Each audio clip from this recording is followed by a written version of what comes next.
Hello guys and welcome to this new episode. Game Week 8 starts today and this is our awaited preview. You're a lucky manager if you followed our pick from last week, as they did amazingly well. These are last week's results.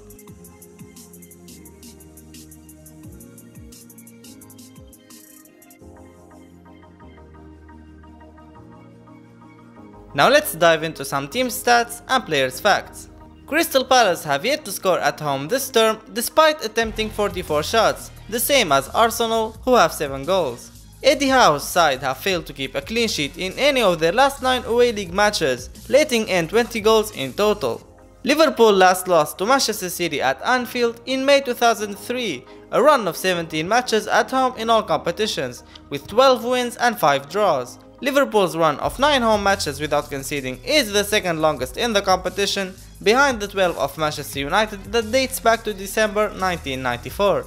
Brighton striker Glenn Murray has scored 5 goals in his last 4 league matches against West Ham, including 3 last season for the Seagulls. Leicester striker Jamie Vardy has had a hand in 6 goals in 6 Premier League appearances, facing Everton with 4 goals and 2 assists.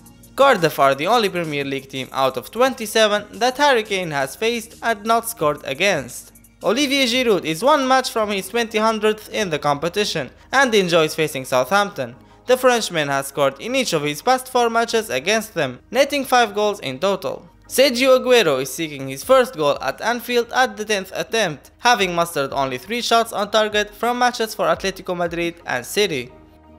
Time for clean sheets odds. The Spurs, Chelsea and Arsenal have the best clean sheets odds in Game Week 8. Feel free to have a look at all the odds for the other teams.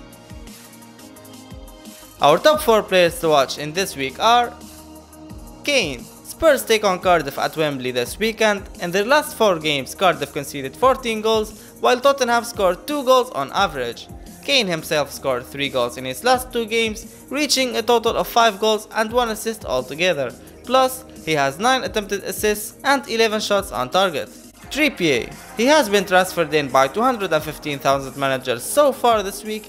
He's been very impressive with 3 assists and 1 goal, not bad for a defender, plus 2 clean sheets. He has recorded another 11 attempted assists and he faces Cardiff, who scored only 4 goals in 7 games so far. Hazard, the most transferred in player of this game week. Chelsea travel to Southampton this weekend. Chelsea have won the last 5 fixtures against the Saints with a goal difference of 12-4. Hazard scored again last weekend against Liverpool, bagging 3 bonus points as man of the match. He also scored in his midweek game. Hazard has scored 6 goals and made 2 assists this season, and he has 15 attempted assists and 9 shots on target. And finally, Arnautovic. West Ham travel to Brighton this weekend. Brighton is not an easy place to win. Brighton bet West Ham in both fixtures last season. We chose Arnie on this list because of his and West Ham's good form, and equally Brighton's poor form. Brighton have conceded 2 goals in their last 4 games and have 0 clean sheets so far this season. Arnautovic scored 2 goals and made 1 assist in his last 2 games. He did not play versus Chelsea, rounding up to 4 goals and 1 assist altogether. He has 6 attempted assists and 7 shots on target. Our top 3 budget picks are Joe Hart for 4.6 million.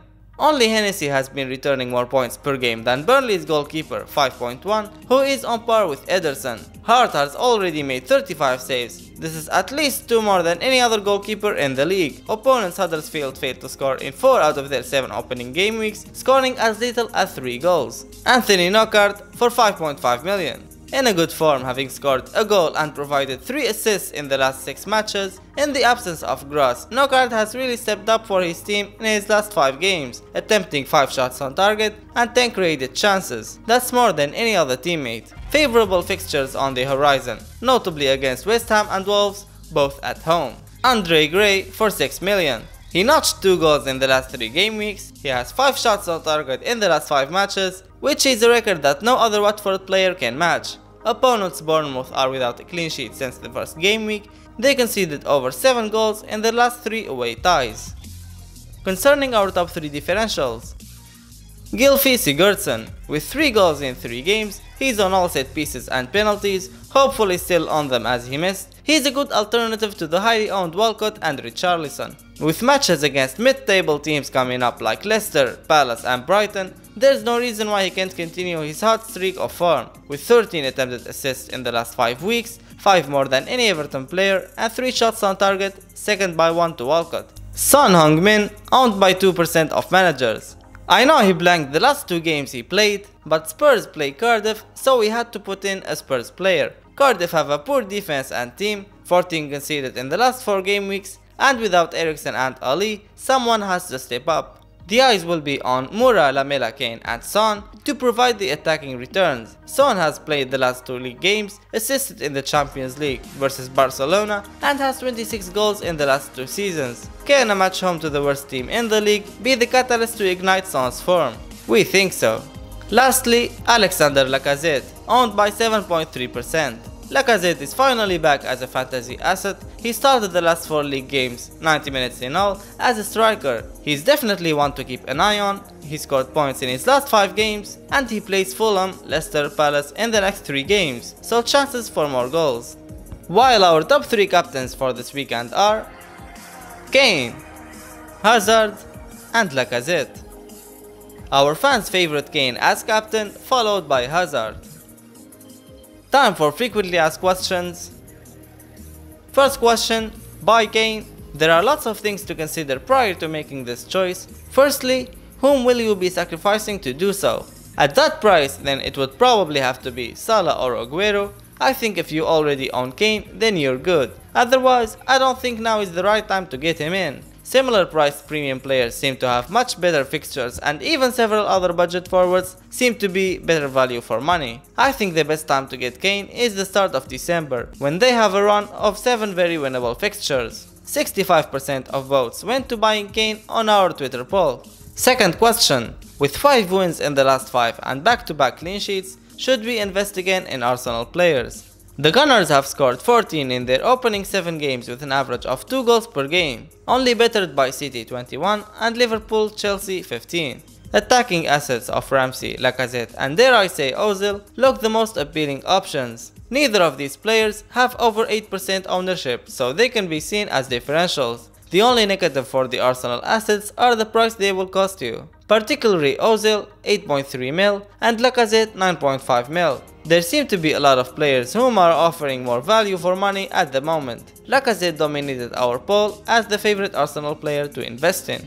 De Bruyne is back for Man City. Should we bring him in for Mane or Salah? A simple answer in my opinion to this: no. Yes, De Bruyne is back to training, but will definitely be short of match fitness, and I don't expect him to feature regularly until mid-November at the earliest. City are undoubtedly a better side with him in the squad, but given their performances so far without him, I don't think Pep will be in any rush to get him straight back. With 54%, a slight advantage goes to not buying De Bruyne according to our fans. Keep or sell Man United players: De Gea, Shaw, Pogba and Lukaku. Mourinho's squad have only managed 10 goals in 7 Premier League games this season, while conceding 12 and recording only 1 clean sheet. De Gea is owned by more than 20% of managers, and his price is already decreasing. If it is a premium goalkeeper that you're looking for, then Ederson and Alisson offer much better value for money, so it's a sell for De Gea. Shaw is the standout player for Manchester United this season, and his price of 5.1 mil makes him the only defensive option from United, so it's a keep. Pogba, he has 2 goals and 1 assist to his name. However, both of these goals came from the penalty spot. His well-documented drama with Mourinho only lessens his FPL appeal, so it's a sell. Lukaku looks sluggish and lacking his confidence, and for 11 mil, it would be better to invest your money elsewhere, so sell him. To conclude, I think Shaw is the only United asset worth keeping. Our Twitter poll suggests that selling all is the popular choice, followed by keeping only Shaw. Last question, I already have the budget defender Bennett. Should I double up on Wolves defenders and get Doherty or Johnny? Given the price of Wolves defenders and their start to the season, I wouldn't say that doubling up on Wolves is a bad idea. They have managed to keep 3 clean sheets in the last 4 games, only conceding 1 goal. Interestingly, their top 4 point scorers to date are Doherty, Bolly, Johnny and Patricio, all defensive options. As a team, Wolves look very well organized, and the system they adopt with Johnny and Doherty as wingbacks makes these two attractive attacking options, as well as earning clean sheets. I think doubling up on Wolves at least until game week 11 looks like a good idea, and you can reassess after the next 3 fixtures. 44% of votes chose buying both Bennett and Doherty, while 32% chose getting only one defender. We have reached the end of this preview. I hope this was both helpful and enjoyable. Visit our Facebook, Twitter and website for daily updates. Thank you for watching and good luck in Game Week 8.